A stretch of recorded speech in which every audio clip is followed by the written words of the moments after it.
Su sitio, amaliacondocabildeo.com.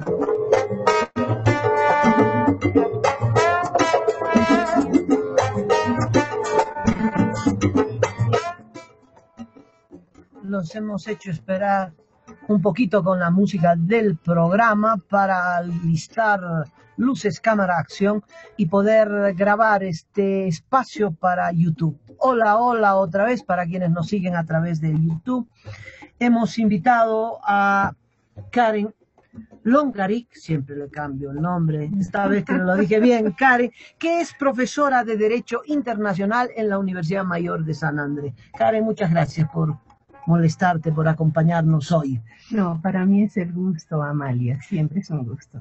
La invitamos por temas internacionales, ha entrado en la agenda periodística el tema del Xilala, que es un tema antiquísimo, y a propósito de esto, cada 23 de marzo el presidente Evo Morales actualiza alguna acusación o demanda o desempolva alguna demanda que tiene que ver con Chile. Chile respondió oficialmente señalando que va a hacer una contrademanda en La Haya, pero junto con eso hay voces en Chile que dicen mejor nos retiramos del Pacto de Bogotá. Bueno, no todos sabemos lo que es el Pacto de Bogotá y por eso hemos invitado a una especialista. Karen, ¿qué es el Pacto de Bogotá? ¿En qué medida nos favorece? ¿En qué medida no? ¿En qué va a pasar si Chile se retira del Pacto de Bogotá? Empecemos averiguando qué es esto. Bien, Amalia, el Pacto de Bogotá es un instrumento jurídico interamericano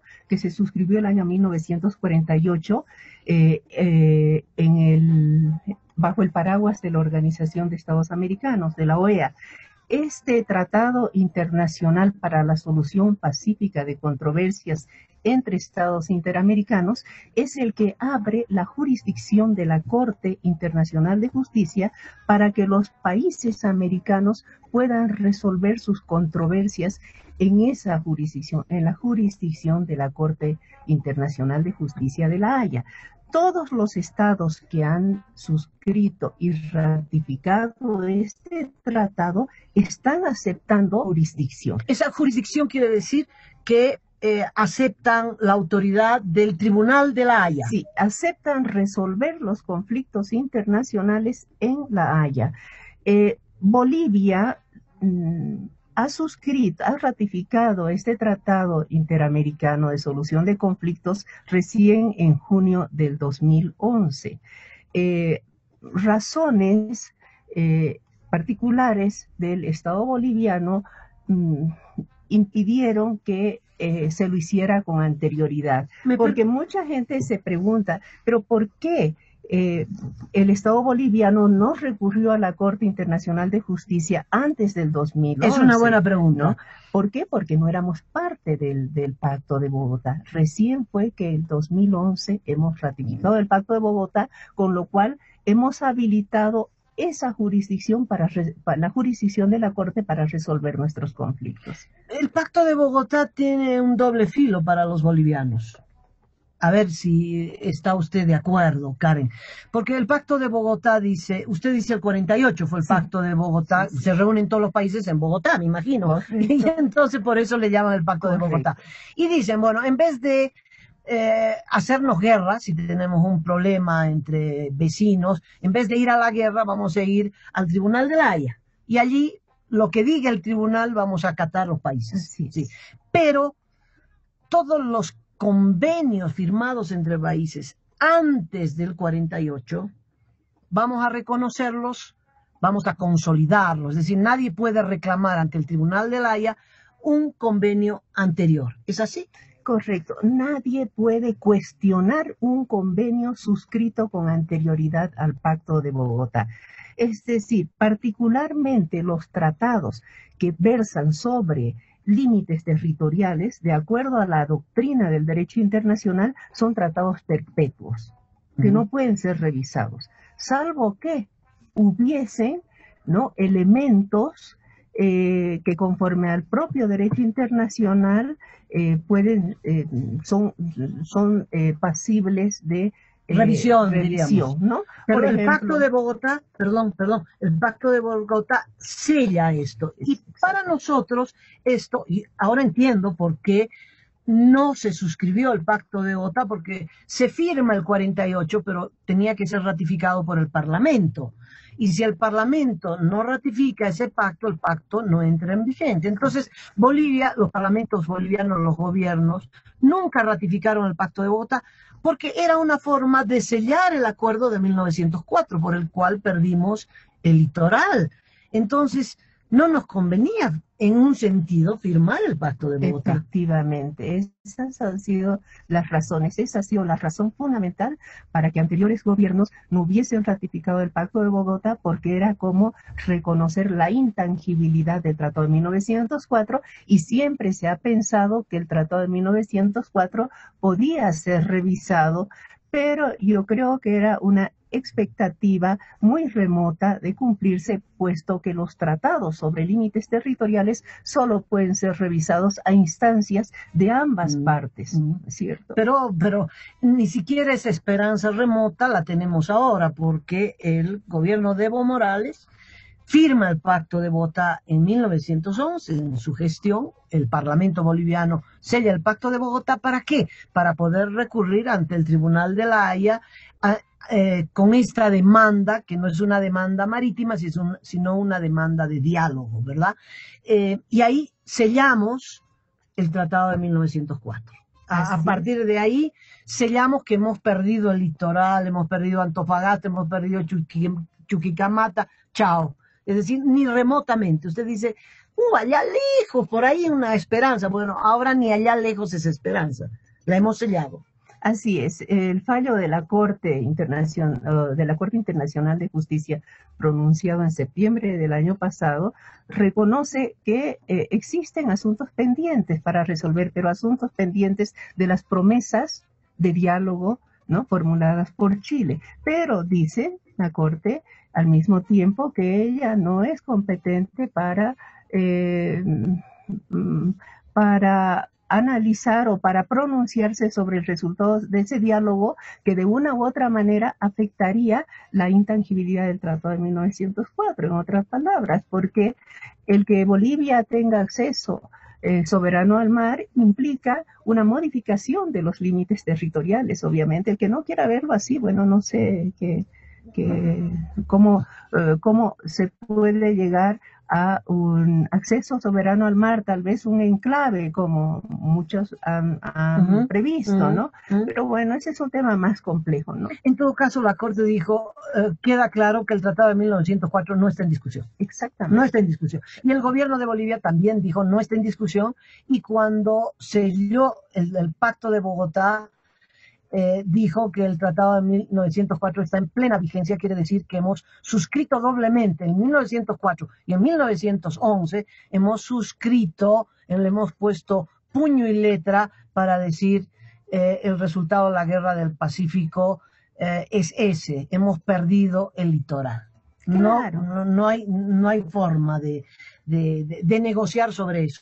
Claro, precisamente por el artículo 6 del Pacto de Bogotá, que dice que ese pacto no será aplicado, ¿no?, para aquellos conflictos que hubiesen sido sellados por tratados suscritos con anterioridad al pacto. De 1904. Sí. Ahora, lo que no entiendo, Karen, Chile dice me voy a retirar del Tratado de Bogotá, del Pacto de Bogotá. ¿Qué implicancia tiene esto? ¿Qué pasaría si no ha ocurrido? Y parece que no es la política de Bachelet, pero hay un sector de parlamentarios que dice, vámonos del Pacto de Bogotá. El único conflicto que Chile tiene, porque ya no tiene con Argentina, ya no tiene con Perú, ya saldó los problemas con el Perú, de tal modo que para el único efecto práctico es para el conflicto con Bolivia. ¿Qué pasaría si se retira del Pacto de Bogotá? Bueno, esa no es una opinión generalizada en Chile. Efectivamente, hay ex cancilleres que han manifestado su respaldo a la salida al retiro del Pacto de Bogotá, como cancilleres de la época de Pinochet.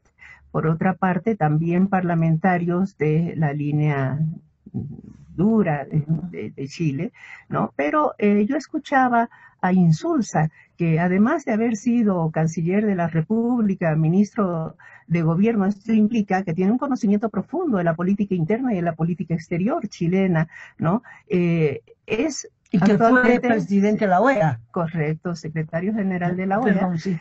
Actualmente es agente de Chile ante la Haya.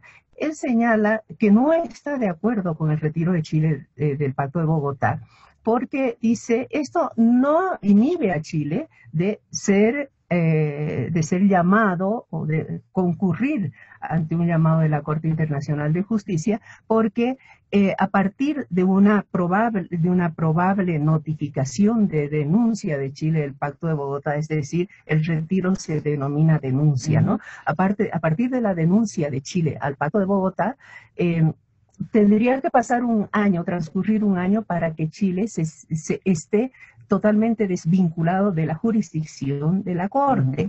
Y obviamente que se supone que si esto ocurriera, Bolivia interpondría sus demandas, ya sea por el Silala o por el tema del Lauca, en ese transcurso, no dejaría pasar. En estos próximos meses. En los próximos 12 meses, a partir de que Chile haga conocer su decisión de retirarse del Pacto de Bogotá. Por otra parte, Insulza dice, ¿no? El retirarnos del Pacto de Bogotá en estas circunstancias pondría en duda nuestro compromiso con el derecho internacional y con la comunidad internacional de reconocer y respetar las instancias internacionales. Y creo que la voz de Insulza va a tener peso y preponderancia, y en consecuencia es muy poco probable que Chile se retire en este momento del Pacto de Bogotá. Quizás pueda hacerlo posteriormente, no lo sé, pero ahora eso no impediría que Bolivia lo lleve a los estrados judiciales. Karen, entonces, de momento, de nada le serviría a Chile retirarse del Pacto de Bogotá. De nada le serviría.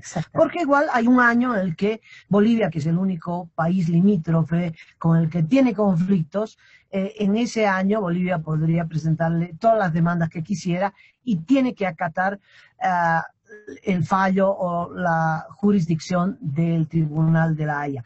Pero te pregunto, detrás de ese pedido de retirarse del Pacto de Bogotá, ¿no hay una amenaza bélica? Porque si no es por las buenas es el Pacto de Bogotá y el Tribunal de la Haya, es decir, debatir todos los conflictos en un tribunal, papelito va, papelito viene, ¿verdad? Y aceptar un fallo, que las dos partes en litigio acepten el fallo. Si no hay esa instancia y se retira el Pacto de Bogotá, la única otra instancia son las armas. Sí, pero yo no creo que sea el momento, el tiempo de desafíos bélicos en esta parte del mundo, ¿no?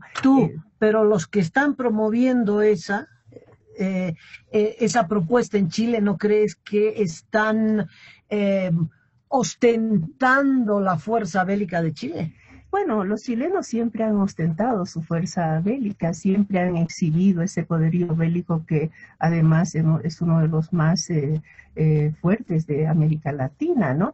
Pero creo que ellos, al final de cuentas, estarían dispuestos a resolver el problema en la vía judicial. No va a quedar otra salida. Aunque lo mejor sería resolverlo en la mesa de negociaciones. También no olvidemos que ya en 2002, si mal no recuerdo, Chile accedió a resolver el problema de Silala en una mesa de negociación. Y el 2009, ya en forma más concreta, fue Chile quien planteó una forma de solución que fue muy interesante. En mi criterio fue la mejor forma de solucionar este conflicto, ¿no? Cuando dijo, bueno, pagamos por el 50% del uso de las aguas y el otro 50% sería sometido a un peritaje para que determine si el Silala es un río o es un manantial. Y si determinara que es un manantial, bueno, obviamente tendrían que haber pagado por el otro 50% más, ¿no? Entonces era la mejor forma de solucionar. Además se daba un plazo de 4 años. Ya el 2013 hubiese estado prácticamente clarificado todo este problema, ¿no? Porque aquí efectivamente existe un conflicto internacional, porque hay tesis contrapuestas entre ambos países. Uno dice es un río, el otro dice es un manantial. Y así nosotros estemos con la razón, no podemos desviar en este momento las aguas de Silala, porque hay una tesis contrapuesta y eso Chile es consciente que debe solucionar. Chile tampoco puede continuar usando arbitrariamente esto o construyendo más canales. Es una barbaridad realmente el que esta agua se la comercialice y tenga la adjudicación de esa comercialización una empresa colombiana, cuando efectivamente el Silala, de acuerdo a la tesis boliviana, es un manantial cuyas aguas provienen del fondo de territorio boliviano. Pero hay una cosa, Bolivia tampoco ha utilizado esas aguas de una manera permanente a través de un proyecto sustentable.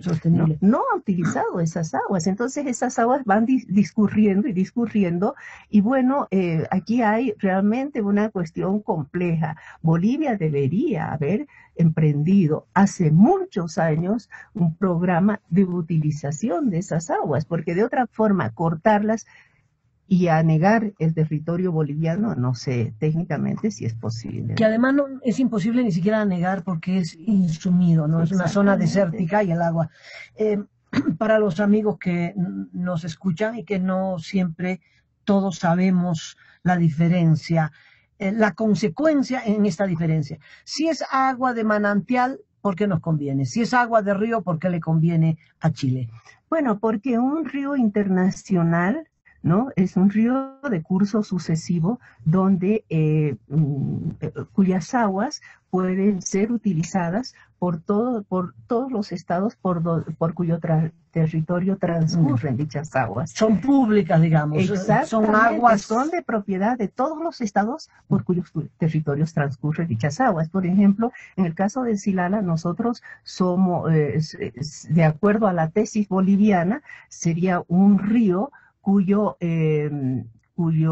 cauce superior es de propiedad de Bolivia y el cauce inferior por el declive es de propiedad de Chile, ¿no?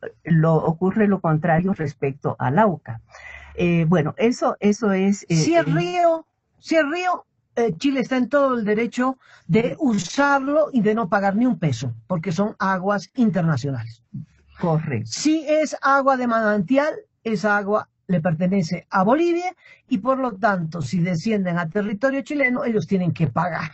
Claro, pero habría que tomar en cuenta lo siguiente, y con mayor razón, si en el caso en este caso especial de las aguas del Silala, se han construido canales, ¿no? No son canales naturales, son canales construidos a través de obras civiles. Efectivamente, en 1908 se canalizó a través de unos canales muy rústicos, ¿no? Para llevar el agua para el funcionamiento del ferrocarril. Pero después, en la década del 70, o es más, en la década del 40, ya Chile construyó canales, ¿no? Muy bien construidos para canalizar todo el agua. En su territorio, ¿no? Correcto. Pero claro, el agua, como no la hemos usado, y de momento el presidente Evo Morales, el canciller, anunciaron el 2013, mire, hace 3 años, que iban a hacer criadero de trucha. Pero estos anuncios que se convierten en demagógicos porque no son serios, no son sostenibles. Criadero de trucha bárbaro. Entonces hagan un estudio, tienen que encontrar biólogos, contratar gente que mantenga el proyecto, en fin. No, llevaron unas truchas del lago Titicaca, hicieron una pequeña fosa, pequeñísima fosa, y las truchas se murieron. Y luego, en 2014, hablaron de envasar estas aguas para consumo humano, pero allí no dejaron ninguna instalación, no se sabe si el agua que regalaron en el G77 realmente vino del Silala o de dónde la sacaron, o del Silala era solo la etiqueta, porque no hay nada allí que demuestre que, o con jarrito pondrían botellita por botellita, nadie sabe, ¿no? Es decir, es poco serio. Y ahora, otro 23 de marzo, el presidente desempolva el tema del Silala y dice que otra vez va a ser criadero de truchas y otra vez va a envasar, como si fueran ideas nuevas, cuando ya son ideas que fracasaron, lamentablemente. Y me parece que esto es lo que falla. El tema del Silala, Karen, ¿usted se acuerda cuántos años tiene que estamos reclamando el Silala? Bueno, no es de este gobierno. No, no es de este gobierno, hace muchísimos años. Y yo no sé, la verdad. Bueno, en primer lugar tendríamos como motivo por no haber resuelto a través de la vía judicial internacional el hecho de que Bolivia no era parte del Pacto de Bogotá y no podíamos recurrir a ningún tribunal internacional. Pero después, este gobierno, yo creo que ha tratado el tema de una forma bastante irresponsable, ¿no? Y existen dudas razonables para pensar de que lo está usando demagógicamente para distraer al pueblo boliviano, ¿no? En momentos en que atraviesa por una crisis interna muy delicada, el gobierno del MAS.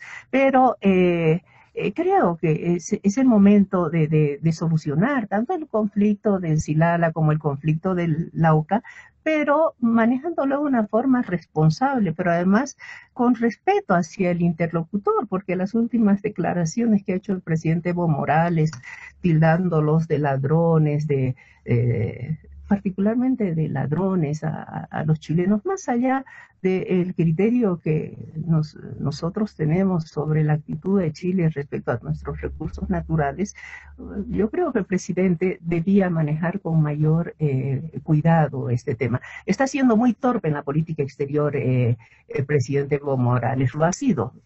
Eso lo ha caracterizado en estos 10 años, ¿no? La torpeza en su trato con todo aquel país con el que se sintiera eventualmente disgustado, con Estados Unidos, con Chile, con Colombia, con Perú, ¿no? Y con sus opositores internos.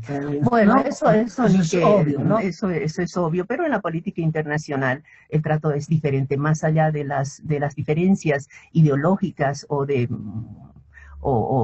sistema que se tuviera, el trato tiene que ser cordial, el trato diplomático, ¿no? Diplomático porque es la única posibilidad por la que puede de dos estados sentarse a dialogar y resolver sus conflictos, porque si no, los conflictos tendrían que resolverse todos en La Haya o todos a través de las armas, y eso no ocurre en el contexto internacional, ¿no?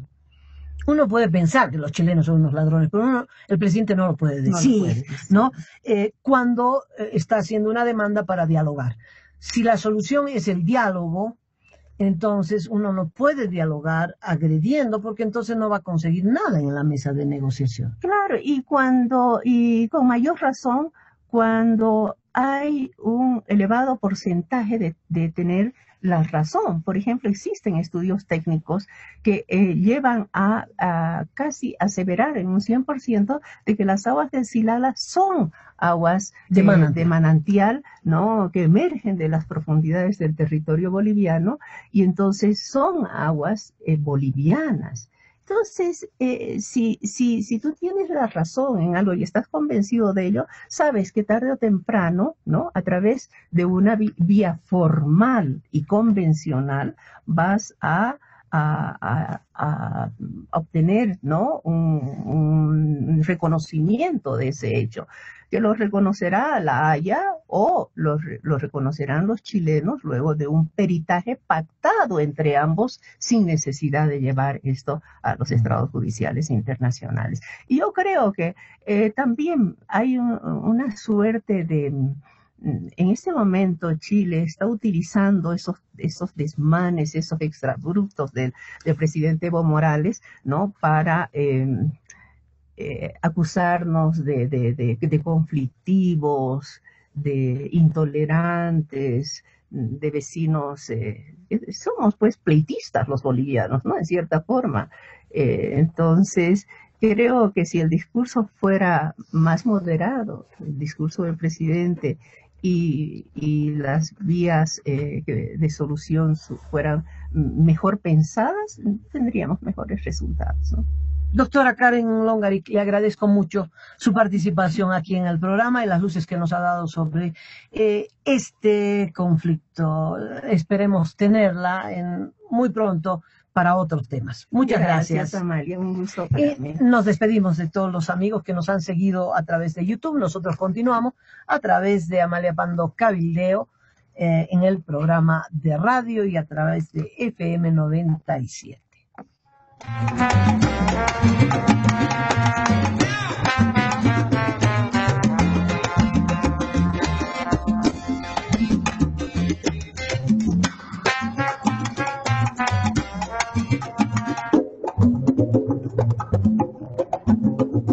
Cabildeo con Amalia Pando.